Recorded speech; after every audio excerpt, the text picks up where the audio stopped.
देश की राजधानी दिल्ली के दरियागंज में एक स्कूल है सर्वोदय कन्या विद्यालय और इसी स्कूल की एक महिला टीचर थी उमा खुराना। उमा खुराना गणित पढ़ाती थी और उमा के पति एक बिजनेसमैन थे। दोनों अपने 2 बच्चों के साथ आराम से दिल्ली के योजना विहार में रह रहे थे। इसके बाद आता है 30 अगस्त 2007 का दिन। उमा खुराना बाकी के दिनों की तरह ही स्कूल पढ़ाने के लिए पहुंचती हैं, लेकिन जैसे जैसे स्कूल की क्लासेस खत्म होने को होती हैं वैसे वैसे सर्वोदय कन्या के बाहर पेरेंट्स की भीड़ इकट्ठा होने लगती है। ये भीड़ अपनी बेटियों को लेने के लिए नहीं आई थी, बल्कि उमा खुराना को खदेड़ने के लिए आई थी। भीड़ डिमांड करने लगी कि उमा खुराना को हमारे हवाले कर दिया जाए। ये भीड़ इतनी बढ़ती जा रही थी कि आसपास की पुलिस बुलानी पड़ी, लेकिन भीड़ इतनी बेकाबू हो जाती है कि पुलिस पर ही पत्थरबाजी कर देती है। पुलिस को आंसू गैस के गोले चलाने पड़े। ये भीड़ उमा खुराना को नोच लेना चाहती थी और इसी बीच इत्तेफाक ये होता है कि उमा खुराना भीड़ के हाथ लग जाती है। भीड़ ने उमा खुराना को बुरी तरह से पीटना शुरू कर दिया, उनके कपड़े फाड़ डाले। ऐसा लग रहा था जैसे ये भीड़ उमा की जान लिए बिना नहीं मानेगी, लेकिन कुछ पुलिसकर्मियों और आसपास के लोगों ने साहस दिखाते हुए उमा को बचा लिया। उमा दम तोड़ने से बच गई, लेकिन सवाल यह कि आखिर ये भीड़ उमा की जान लेने के लिए आमादा क्यों थी? उमा ने ऐसा क्या जुर्म कर दिया था कि भीड़ रुकना ही नहीं चाहती थी? दरअसल उसी दिन लाइव इंडिया नाम के एक न्यूज चैनल ने एक स्टिंग ऑपरेशन दिखाया था। इस स्टिंग ऑपरेशन में उमा खुराना, एक स्कूली लड़की और एक ग्राहक को दिखाया गया और दावा किया गया कि उमा खुराना स्कूल की लड़कियों से जिस्म फरोशी का काम कराती हैं, यानी प्रोस्टिट्यूशन कराती हैं, और जो लड़कियां ऐसा नहीं करती उनकी वीडियो बना लेती हैं। स्टिंग में एक स्कूली लड़की कहती है कि मुझे मेरी टीचर उमा खुराना ने देह व्यापार में धकेला है। इस स्टिंग के टीवी पर आते ही लड़कियों के पेरेंट्स भड़क जाते हैं और स्कूल पहुंच जाते हैं। इत्तेफाक से उस वक्त स्कूल में कक्षाएं चल रही थीं और उमा खुराना अंदर स्कूल में पढ़ा रही थी, जिनकी लिंचिंग करने के लिए ये भीड़ स्कूल को घेर कर खड़ी थी। जिस लाइव इंडिया नाम के चैनल ने इस स्टिंग ऑपरेशन को दिखाया, उसके सीईओ और संपादक थे सुधीर चौधरी। वही सुधीर चौधरी जो आजकल ब्लैक एंड व्हाइट नाम का शो करते हैं। क्या थी इस स्टिंग ऑपरेशन की सच्चाई और क्या था उमा खुराना का गुनाह, और कैसे इस स्टिंग ऑपरेशन ने भारतीय पत्रकारिता पर हमेशा के लिए ब्लैक एंड व्हाइट धब्बे छोड़ दिए, जानेंगे आज के इस एपिसोड में। नमस्कार, मैं श्याम मीरा सिंह। उमा खुराना केस इस बात के लिए सबसे बेहतरीन उदाहरण है कि टीवी या व्हाट्सएप पर आपको जो सब कुछ दिखाया जा रहा है जरूरी नहीं कि वो सच है। सुधीर चौधरी के लाइव इंडिया चैनल पर दिखाए गए स्टिंग ऑपरेशन के बाद भीड़ ने उमा खुराना को घेरकर पीटा और कपड़े फाड़ डाले। घायल उमा खुराना को राम मनोहर लोहिया अस्पताल में भर्ती कराना पड़ा, लेकिन जैसे ही उमा खुराना को अस्पताल से डिस्चार्ज किया जाता है, उसे दिल्ली पुलिस ने हिरासत में ले लिया। अगले दिन जब उमा खुराना को कोर्ट में पेश किया गया तो कोर्ट ने भी उमा खुराना को 14 दिन की कस्टडी में भेज दिया। इस घटना ने पूरे देश को हिलाकर रख दिया और सुधीर चौधरी के लाइव इंडिया चैनल को जमकर टीआरपी मिली। मामले की गंभीरता को देखते हुए दिल्ली सरकार के शिक्षा विभाग ने भी चैनल से ओरिजिनल सीडी मंगाई और एक जांच कमेटी बिठा दी। इस जांच कमेटी ने अपनी रिपोर्ट में कहा कि हाँ, स्टिंग ऑपरेशन में उमा खुराना की ही आवाज है। खुद स्कूल की वाइस प्रिंसिपल ने इस आवाज को पहचाना कि स्टिंग ऑपरेशन में जो आवाज सुनाई दे रही है वो उमा खुराना की ही है। कमेटी की रिपोर्ट के बाद शिक्षा विभाग ने फौरन ही उमा खुराना को नौकरी से बर्खास्त कर दिया, लेकिन इसी बीच पुलिस ने उस लड़की को खोज निकाला जो स्टिंग ऑपरेशन में ये कहते हुए दिख रही थी कि वो इसी स्कूल की छात्रा है और उमा खुराना ने उसे जबरन प्रोस्टिट्यूशन में डाल दिया था। लेकिन जब पुलिस ने इस लड़की से पूछताछ की तो पता चला कि वो इस स्कूल की छात्रा ही नहीं है और ना वो प्रोस्टिट्यूट थी। दरअसल जब पुलिस ने उमा खुराना से पूछताछ की थी तो उसने बताया था कि वो उस लड़की को जानती ही नहीं, बल्कि उसे वीरेंद्र अरोरा नाम के एक शख्स ने उसे मिलवाया था। इसके बाद पुलिस ने वीरेंद्र अरोरा को पकड़ लिया। वीरेंद्र अरोरा के माध्यम से ही पुलिस इस लड़की तक पहुंचती है। पुलिस ने लाइव इंडिया के रिपोर्टर प्रशांत सिंह को उस लड़की के सामने फेस टू फेस लाने की कोशिश की, लेकिन रिपोर्टर ही गायब हो गया। अब पुलिस उस रिपोर्टर से कांटेक्ट ही नहीं कर सकी। अब पुलिस समझ गई कि कुछ तो गड़बड़ है। वीरेंद्र अरोरा दिल्ली के ही झिलमिल एरिया का रहने वाला था। पुलिस ने आगे की पूछताछ के लिए अरोरा को रिमांड पर ले लिया। फिर 10 सितंबर के दिन दिल्ली पुलिस क्राइम ब्रांच के डिप्टी कमिश्नर मधुप तिवारी ने कोर्ट में एक स्टेटस रिपोर्ट जारी करते हुए खुलासा किया कि वीरेंद्र अरोरा नाम के एक आदमी का उमा खुराना के साथ पैसे को लेकर झगड़ा चल रहा था। उमा खुराना से बदला लेने के लिए ही वीरेंद्र अरोड़ा ने लाइव इंडिया के रिपोर्टर प्रकाश सिंह के साथ मिलकर ये साजिश रची। साजिश ये कि उमा खुराना को इस आरोप में फंसाया जाए कि वो स्कूल की लड़कियों से देह व्यापार का धंधा कराती हैं। प्रकाश सिंह एक और लड़की को जानता था। 20 साल की ये लड़की मीडिया में करियर बनाना चाहती थी और उसे किसी बड़ी जगह पर नौकरी नहीं मिल रही थी। लाइव इंडिया के रिपोर्टर प्रकाश सिंह ने इस लड़की को एक स्कूल की लड़की की तरह एक्टिंग करने के लिए कहा। अब रची गई एक साजिश कि एक जगह पर उमा खुराना को बुलाया जाए और उस लड़की को भी बुलाया जाए और उनकी वीडियो बना ली जाए, जैसे कि उमा खुराना किसी ग्राहक के लिए लड़की को लेकर आई हैं, डिलीवरी कराने आई हैं। इस प्लान के तहत उमा खुराना को बुलाया गया और लाइव इंडिया चैनल के रिपोर्टर ने इसे स्टिंग ऑपरेशन की तरह रिकॉर्ड कर लिया। दिल्ली पुलिस ने खुलासा कर दिया कि यह पूरा स्टिंग ही फेक था और साजिश के तहत रचा गया था। पुलिस ने खुलासा किया कि स्टिंग को अलग अलग हिस्सों में रिकॉर्ड किया गया था। उमा खुराना से किसी और काम के लिए पैसे की डील की जा रही थी और लड़की का हिस्सा दिखाकर उसे ऐसे प्रस्तुत किया गया कि वो एक ग्राहक से देह व्यापार की डील कर रही हैं। इस स्टिंग में लड़की का स्टेटमेंट भी एक रिकॉर्ड किया गया था, जिसमें वो कह रही थी कि उसकी टीचर उमा खुराना उससे और उसकी स्कूल की अन्य लड़कियों से देह व्यापार कराती हैं। इसी कारण स्कूल में पढ़ने वाली लड़कियों के पेरेंट्स भड़क गए जब इन्होंने इस स्टिंग को देखा और स्कूल को घेर लिया। पुलिस ने जांच रिपोर्ट में कहा कि उसे ऐसे कोई एविडेंस ही नहीं मिलते जिसके आधार पर यह कहा जा सके कि उमा खुराना देह व्यापार के रैकेट में लगी हुई थी। 11 सितंबर के दिन जज आलोक अग्रवाल ने यह कहते हुए उमा खुराना को जमानत दे दी कि अब तक हुई जांच से यह पता चलता है कि उमा खुराना खुद इस फेक स्टिंग ऑपरेशन की विक्टिम है। अब बारी थी उस चैनल की जिसने ये फर्जी स्टिंग ऑपरेशन चलाया था और एक महिला की जिंदगी तबाह कर दी थी। दिल्ली पुलिस ने वीरेंद्र अरोड़ा और लाइव इंडिया चैनल के रिपोर्टर प्रकाश सिंह को अरेस्ट कर लिया। जब दिल्ली पुलिस ने इस मामले में चैनल के रिपोर्टर की ही धरपकड़ कर ली तो चैनल के सीईओ सुधीर चौधरी ने भी अब इस मामले से पल्ला झाड़ना शुरू कर दिया कि ये तो रिपोर्टर की गलती थी, उसी ने फर्जी स्टिंग चलाया। लेकिन सच ये है कि खुद सुधीर चौधरी शुरू से ही इसकी टीआरपी का आनंद ले रहे थे और खुद ही इस स्टिंग ऑपरेशन का बचाव कर रहे थे और इसे सच बता रहे थे। हिंदुस्तान टाइम्स की 7 सितंबर 2007 की एक खबर के अनुसार जब पुलिस ने इस बात का खुलासा कर दिया कि स्टिंग ऑपरेशन में दिखाई लड़की ना तो किसी स्कूल की छात्रा है और ना ही वो देह व्यापार से जुड़ी हुई है, तो चैनल के सीईओ सुधीर चौधरी ने कहा इस तर्क से कि वो लड़की ना तो प्रोस्टिट्यूट है और न स्कूली छात्रा है, इससे उमा खुराना का अपराध कम नहीं हो जाता। सुधीर चौधरी के ये शब्द इस स्टिंग ऑपरेशन के कई दिन बाद के हैं जब हिंदुस्तान टाइम्स को उन्होंने ये बयान दिया था। मतलब जब ये स्पष्ट होने लगा कि ये स्टिंग फर्जी है तब भी सुधीर चौधरी इस स्टिंग ऑपरेशन को सही बताते रहे और उल्टा उमा खुराना को ही दोषी बताते रहे। वे खुद ही वकील और खुद ही कोर्ट बन रहे थे तब, जब तक कि खुद पुलिस ने उनके रिपोर्टर को अरेस्ट नहीं कर लिया और यह साबित नहीं हो गया कि सुधीर चौधरी के चैनल ने एक फर्जी स्टिंग ऑपरेशन चलाया है। इससे पहले 4 सितंबर के दिन यानी स्टिंग ऑपरेशन के 5वें दिन जब स्टिंग ऑपरेशन की साजिश में शामिल लड़की ही पुलिस की जांच में फंस चुकी थी, तब भी सुधीर चौधरी ने हिंदुस्तान टाइम्स को बयान देते हुए कहा था कि यह पूरा मामला एक सरकारी स्कूल की टीचर जो स्कूली लड़कियों से देह व्यापार में ढकेलती है उसका है। इसका फोकस पीड़ित लड़की पर नहीं होना चाहिए। यानी यहां भी सुधीर चौधरी उमा खुराना पर ही गंभीर आरोप लगाते रहे और साजिश में शामिल लड़की को बचाते रहे। अब कैसे मान लिया जाए कि सुधीर चौधरी तो इस पूरे मामले में अनजान थे और निर्दोष थे, जबकि वे इस पूरे मामले की परतें खुल जाने के बाद भी अपने चैनल की खबर को डिफेंड कर रहे थे, रिपोर्टर को डिफेंड कर रहे थे, लड़की को डिफेंड कर रहे थे। लेकिन जब मामला पूरी तरह खुल गया कि यह फेक स्टिंग ऑपरेशन था तो सुधीर चौधरी अपने बचाव के साधन खोजने लगे। सुधीर चौधरी के इस चैनल की घटिया हरकत की वजह से सूचना प्रसारण मंत्रालय ने 20 सितंबर 2007 से लेकर 20 अक्टूबर 2007 तक यानी पूरे 1 महीने के लिए चैनल पर बैन लगा दिया। हालांकि 1 साल बाद इस केस में समझौता कर लिया गया। ये समझौता क्यों और कैसे किया गया होगा ये हम अपने दर्शकों की समझ पर छोड़ते हैं।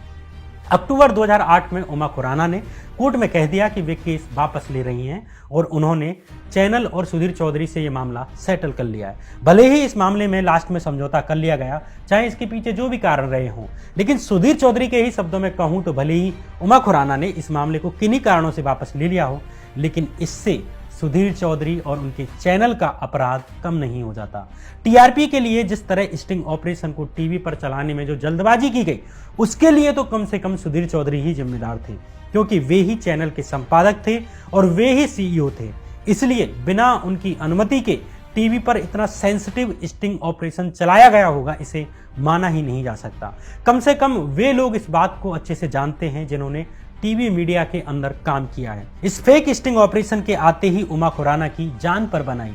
और ऐसा भी नहीं है कि ये पहला बड़ा मामला हो जहां सुधीर चौधरी ने एक संवेदनशील मामले को सनसनी बनाकर पेश किया हो और हिंसा का पूरा माहौल तैयार कर दिया हो और उसमें योगदान दिया हो। जेएनयू के उमर खालिद और कन्हैया कुमार वाले बहुचर्चित मामले में भी सुधीर चौधरी पर डॉक्टर्ड वीडियो यानी एडिटेड वीडियो टीवी पर चलाने के आरोप लगे।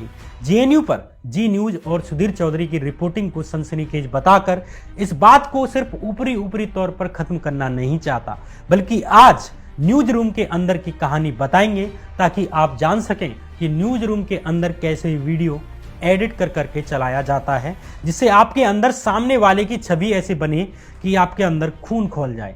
जिस तरह गणित की निर्दोष टीचर उमा खुराना को भीड़ ने पीटा, ऐसे ही कन्हैया कुमार और उमर खालिद को भी सार्वजनिक तौर पर पीटा गया और इसके लिए भी जी न्यूज और सुधीर चौधरी जिम्मेदार थे। आज जेएनयू मामले को लेकर सुधीर चौधरी और जी न्यूज के द्वारा की गई पत्रकारिता के बारे में बताएंगे। 9 फरवरी 2016 के दिन दिल्ली के जवाहरलाल नेहरू यूनिवर्सिटी में कुछ छात्र फांसी की सजा को लेकर विरोध जता रहे थे। आमतौर की तरह ही जेएनयू में कुछ छात्रों के द्वारा नारे लगाए जा रहे थे, जैसे भुखमरी से आज़ादी, तानाशाही से आज़ादी, जातिवाद से आज़ादी, कश्मीर मांगे आज़ादी, केरल मांगे आज़ादी, सांप्रदायिकता से आज़ादी। इन्हीं नारों के बीच कुछ क्लिप्स काटकर जी न्यूज के द्वारा दिखाई गई। जी न्यूज ने दिखाया कि कैसे जेएनयू में कश्मीर की आज़ादी के नारे लगाए गए और बाकी नारे छोड़ दिए गए और कैसे पाकिस्तान के सपोर्ट में पाकिस्तान जिंदाबाद के नारे लगाए गए। ये जी न्यूज ने दिखाया। जी न्यूज और सुधीर चौधरी के शो के बाद इस मामले ने और तूल पकड़ लिया। देश भर में लोग जेएनयू को बंद कराने के लिए रैलियां निकालने लगे। आरएसएस ने भी दिल्ली में एक रैली निकाली, लेकिन इसके पीछे का सच कुछ और था और ये सच भी कभी बाहर नहीं आता अगर जी न्यूज में प्रोड्यूसर का काम कर रहे एक पत्रकार की अंतरात्मा ना जागती। इस साहसी पत्रकार ने अपने चैनल जी न्यूज की बड़ी पोल खोलते हुए इस्तीफा दे दिया। इस पत्रकार का नाम था विश्व दीपक, जो जी न्यूज में आउटपुट प्रोड्यूसर का काम कर रहे थे। विश्व दीपक जी न्यूज पर 9 बजे आने वाले उस शो को बनाने वाली टीम का हिस्सा थे, जिसे जेएनयू मामले की रात को चैनल पर दिखाया गया। जी न्यूज के द्वारा दिखाई गई फुटेज के आधार पर ही दिल्ली पुलिस ने स्वतः संज्ञान लेते हुए जेएनयू के छात्रों पर एफआईआर दर्ज कर दी थी और कन्हैया कुमार को अरेस्ट कर लिया। इन वीडियोज में दिखाया गया कि जेएनयू के कुछ छात्रों ने पाकिस्तान जिंदाबाद के नारे लगाए थे, लेकिन अपने इस्तीफे के साथ पत्रकार विश्व दीपक ने खुलासा किया कि जब शुरू में उनके यहाँ जी न्यूज के रिपोर्टर ने जेएनयू की वीडियो भेजी, उनमें पाकिस्तान जिंदाबाद का नारा था ही नहीं और बाद में इसे ऐड किया गया। विश्व दीपक की माने तो वीडियो में उन्हें भारतीय कोर्ट जिंदाबाद जैसे नारे सुनाई दे रहे थे और ये इतनी स्पष्ट थे कि पहचानना मुश्किल था, लेकिन चैनल ने इसे पाकिस्तान जिंदाबाद जैसा सुनाने के लिए वीडियो में हिंदी में पाकिस्तान जिंदाबाद लिख दिया, ताकि अचेतना में ही दर्शक उस नारे को पाकिस्तान जिंदाबाद की तरह लें। जी न्यूज को भेजे अपने इस्तीफे में विश्व दीपक ने चैनल के द्वारा की जा रही मोदी सरकार की चाटुकारिता के अलावा इस घटना का भी जिक्र किया। विश्व दीपक ने अपने इस्तीफे में लिखा कि कन्हैया समेत जेएनयू के कई छात्रों को हमने लोगों की नज़र में देशद्रोही बना दिया। अगर कल को इनमें से किसी की हत्या की जाती है तो इसकी जिम्मेदारी कौन लेगा? हमने सिर्फ किसी की हत्या और कुछ परिवारों को बर्बाद करने की स्थिति पैदा नहीं की है, बल्कि दंगा फैलाने और गृह युद्ध की नौबत तैयार कर दी है। कौन सा देश प्रेम है ये? आखिर कौन सी पत्रकारिता है ये? क्या हम बीजेपी या आरएसएस के मुखपत्र हैं कि वो जो बोलेंगे वही कहेंगे? जिस वीडियो में पाकिस्तान जिंदाबाद का नारा था ही नहीं, उसे हमने बार बार उन्माद फैलाने के लिए चलाया। अंधेरे में आ रही कुछ आवाज़ों को हमने ऐसे कैसे मान लिया कि ये कन्हैया या उनके साथियों की ही हैं। भारतीय कोर्ट जिंदाबाद के नारों को पूर्वाग्रहों के चलते पाकिस्तान जिंदाबाद सुन लिया गया और सरकार की लाइन पर काम करते हुए कुछ लोगों का करियर, उनकी उम्मीदों और उनके परिवारों की तबाही की कगार पर पहुंचा दिया। अच्छा होता कि हम एजेंसीज की जांच करने देते और उनके नतीजों का इंतजार करते। विश्व दीपक ने आगे लिखा कि आखिर जेएनयू से या जेएनयू के छात्रों से हमारी क्या दुश्मनी है? मेरा मानना है कि आधुनिक जीवन मूल्यों, लोकतंत्र, विविधता और विरोधी विचारों के सह अस्तित्व का अगर कोई सबसे खूबसूरत बगीचा अगर इस देश में है तो वो जेएनयू है, लेकिन इसे गैर कानूनी और देशद्रोह का अड्डा बताया जा रहा है। मैं ये जानना चाहता हूँ कि जेएनयू गैर कानूनी है या बीजेपी का वो विधायक जो कोर्ट में घुसकर लेफ्ट कार्यकर्ता को पीट रहा था। विधायक और उसके समर्थक सड़क पर गिरे हुए सीपीआई के कार्यकर्ता अमीक जमेई को बूटों के तले रौंद रहे थे, लेकिन पास में खड़ी पुलिस तमाशा देख रही थी और स्क्रीन पर पिटाई की तस्वीरें चल रही थी और हम लिख रहे थे कि ओपी शर्मा पर पिटाई का आरोप। मैंने पूछा कि आरोप क्यों? कहा गया कि ऊपर से कहा गया है। हमारा ऊपर इतना नीचे कैसे हो सकता है? मोदी तक तो फिर भी समझ में आता है, लेकिन अब ओपी शर्मा जैसे बीजेपी के नेताओं और एबीपी के कार्यकर्ताओं की भी स्टोरी लिखते समय अब हम बचाने लगे हैं। घिन आने लगी है मुझे अपने अस्तित्व से, अपनी पत्रकारिता से और अपनी व्यवस्था से। क्या मैंने इसलिए दूसरे सब कामों को छोड़कर पत्रकार बनने का फैसला किया था? शायद नहीं। ये कहते हुए विश्व दीपक ने जी न्यूज से इस्तीफा दे दिया। कारवा मैगजीन ने भी सुधीर चौधरी और जी न्यूज के द्वारा जेएनयू मामले में भाजपा और आरएसएस के झूठे नैरेटिव को चलाने को लेकर एक विस्तृत रिपोर्ट की। कारवा मैगजीन ने इस रिपोर्ट में लिखा कि 11 फरवरी के दिन सुधीर चौधरी के द्वारा किए जाने वाले शो डीएनए का लाइव टेलीकास्ट किया, जिसमें चतुरता से जेएनयू के छात्रों को देशद्रोहियों की तरह पेश किया गया। कहीं की फोटो कहीं लगा दी, कहीं की वीडियो कहीं लगा दी। जेएनयू को बदनाम किया गया। जब बाद में दिल्ली पुलिस ने इस मामले की जांच की तो दिल्ली पुलिस को भी ऐसे कोई सुराग नहीं मिले कि कोई कह सके कि जेएनयू में पाकिस्तान जिंदाबाद के नारे लगाए गए थे। अमर उजाला की 27 फरवरी 2016 की रिपोर्ट के अनुसार दिल्ली पुलिस ने कमिश्नर बीएस बस्सी को अपनी जांच रिपोर्ट सौंपते हुए कहा कि यूनिवर्सिटी में 9 फरवरी को मौजूद चश्मदीद गवाहों ने कहा है कि शहादत दिवस कार्यक्रम के दौरान पाकिस्तान जिंदाबाद के नारे नहीं लगाए गए थे। इसमें कमाल की बात यह है कि दिल्ली पुलिस ने सुधीर चौधरी और रोहित सरदाना के शो में चलाई गई फुटेज के आधार पर ही एफआईआर की थी और जांच की थी, जिसके अनुसार जेएनयू में पाकिस्तान जिंदाबाद के नारे लगाए गए। सवाल यह है कि इतने सेंसिटिव मामले पर जी न्यूज अपनी वीडियो में जबरन पाकिस्तान जिंदाबाद के नारे लिखकर आपके मन में क्या भरना चाहता था? आखिर क्या ये पत्रकारिता का काम हो सकता है? अब जरा सोचिए, आखिर क्यों सुधीर चौधरी और जी न्यूज के एंकर रोहित सरदाना ने झूठी वीडियो अपने चैनल पर दिखाई? यहां तो पूरी जिम्मेदारी एंकर सुधीर चौधरी की थी। उमा खुराना की तरह बाद में कन्हैया कुमार और उमर खालिद पर हिंसक हमले हुए। आज भी देश का बड़ा हिस्सा इसी बात को याद रखे हुए है कि जेएनयू देशद्रोहियों का अड्डा है और कन्हैया कुमार और उमर खालिद जैसे पढ़े लिखे नौजवान देशद्रोही हैं और पाकिस्तान का नारा लगाते हैं, क्योंकि देश के एक बड़े हिस्से को यह मालूम ही नहीं कि टीवी न्यूज और रूम के अंदर क्या चल रहा होता है, कौन खबरों को दिशाएं दे रहा होता है। ये तो वो चर्चित केस हैं जिनमें सुधीर चौधरी की हकीकत सामने आ सकी, लेकिन ऐसे अनगिनत टीवी शोज उनके द्वारा किए गए जिनमें सुधीर चौधरी भाजपा की प्रवक्ता से भी ज्यादा प्रवक्ता नजर आते हैं। पत्रकारिता के मूल्यों को कुचलकर आप भाजपा की चमचागिरी करें तब भी सहा जा सकता है, लेकिन झूठ फैलाना, नफरत फैलाना और हिंसा के लिए माहौल तैयार करने को कितना सही माना जाए और देश के लिए इसे कितना उचित माना जा सकता है? सिर्फ उमा खुराना और जेएनयू मामले में ही नहीं, बल्कि सुधीर चौधरी ने जनता और विपक्षी नेताओं के लिए भी झूठे नैरेटिव चलाने में कोई कसर नहीं छोड़ी। तृणमूल कांग्रेस की सांसद महुआ मोइत्रा ने जब देश में सरकार की बढ़ती तानाशाही पर 25 जून 2019 के दिन संसद में भाषण दिया तो महुआ मोइत्रा द्वारा उठाए गए मुद्दों पर चर्चा करने के बजाय सुधीर चौधरी ने अपने डीएनए शो में महुआ की स्पीच को चोरी किया हुआ भाषण बताकर झूठ फैलाया। अपने कार्यक्रम में सुधीर चौधरी ने कहा कि महुआ का भाषण मार्टिन लॉन्गमैन के अमेरिकी राष्ट्रपति डोनाल्ड ट्रंप पर लिखे गए लेख से चुराया हुआ था। उन्होंने यह भी कहा कि ये महुआ के अपने विचार नहीं थे, बल्कि उन्होंने इसे कॉपी पेस्ट किया था। सुधीर चौधरी ने अपने इस कार्यक्रम में बाकायदा स्क्रीन पर पट्टी चलवाया कि महुआ मोइत्रा की बौद्धिक बेईमानी का विश्लेषण। लोग इस बात को सच्ची मानते, वो तो उल्टा मार्टिन लॉन्गमैन ने खुद ही ट्विटर पर चौधरी के इस दावे को खारिज कर दिया। सुधीर चौधरी की फजीयत करते हुए मार्टिन लॉन्गमैन ने कहा कि पूरी दुनिया में दक्षिणपंथी एक जैसे ही होते हैं। दरअसल सुधीर चौधरी टीवी पर शो करते हुए भूल जाते हैं कि वे पत्रकार हैं या भाजपा आरएसएस की एक पार्टी के कार्यकर्ता हैं। इस चक्कर में एक सार्वजनिक लिहाज भी वे नहीं रख पाते। जब फरवरी 2020 में हुए दिल्ली विधानसभा चुनावों के नतीजों के एग्जिट पोल सामने आए तो लगभग सभी चैनलों ने दिखाया कि भाजपा हार रही है और आम आदमी पार्टी जीत रही है। लेकिन सुधीर चौधरी इस बात से इतना हर्ट हुए कि भाजपा नेता की तरह दिल्ली की जनता को ही आलसी, स्वार्थी और धूर्त बताने पर आ गए। 8 फरवरी 2020 के दिन किए अपने शो में सुधीर चौधरी ने कहा, दिल्ली वाले सिर्फ अपने में ही मस्त रहना चाहते हैं। वो ये चाहते हैं देश टूटे फूटे या न टूटे, कुछ भी होता रहे, मेरा जीवन आराम से चलता रहे। दिल्ली की जनता अपने जीवन के संघर्ष में बिजी है, उसे देश का कोई मतलब नहीं। बीजेपी के एजेंडा पर दिल्ली वालों द्वारा वोट न देने के कारण सुधीर चौधरी ने कहा, धारा 370, राम मंदिर, कश्मीर, इस तरह की बातें उनके लिए कोई मायने नहीं रखती। इस तरह के मुद्दे कोई मायने नहीं रखते। दिल्ली की जनता को ना तो बालाकोट स्ट्राइक से कोई लेना देना है, और न राम मंदिर से कोई मतलब है, और न कश्मीर की धारा 370 से कोई लेना देना है, न उसे देश के टूट जाने से कोई लेना देना है। सुधीर चौधरी ने मुफ्त बिजली और पानी जैसे मुद्दों पर वोट देने के लिए दिल्ली की जनता को लालची तक ठहराया। मानते हैं आपको सरकार से लाभ लेने हैं, आप पर सरकार का दबाव है, लेकिन क्या इसे पत्रकारिता माना जा सकता है?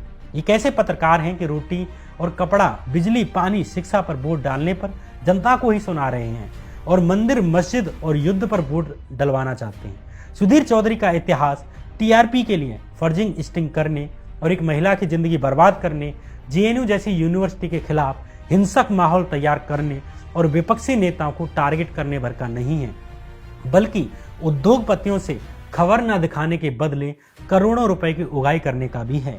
नवीन जिंदल और सुधीर चौधरी के केस के बारे में आप गूगल पर सर्च करके पढ़ सकते हैं। कैसे उद्योगपति नवीन जिंदल से 100 करोड़ रुपए की घूसखोरी मांगने वाले मामले में सुधीर चौधरी को 14 दिन तिहाड़ जेल में बिताने पड़े। यही कारण है कि कुछ लोग सुधीर चौधरी को तिहाड़ी चौधरी या तिहाड़ी पत्रकार भी कहते हैं। अब आप तय करिए कि किन पत्रकारों को आप सालों से सुन रहे हैं और उनके इतिहास और वर्तमान क्या है। क्या इनमें थोड़ी सी भी सार्वजनिक लिहाज बची है? क्या इनमें थोड़ी सी भी मोरल वैल्यूज बची हैं? तय आपको करना है। बहरहाल ये कहानी थी सुधीर चौधरी की, ये कहानी थी स्कूल टीचर उमा खुराना की, ये कहानी थी जेएनयू में लगे नारों के पीछे की नैरेटिव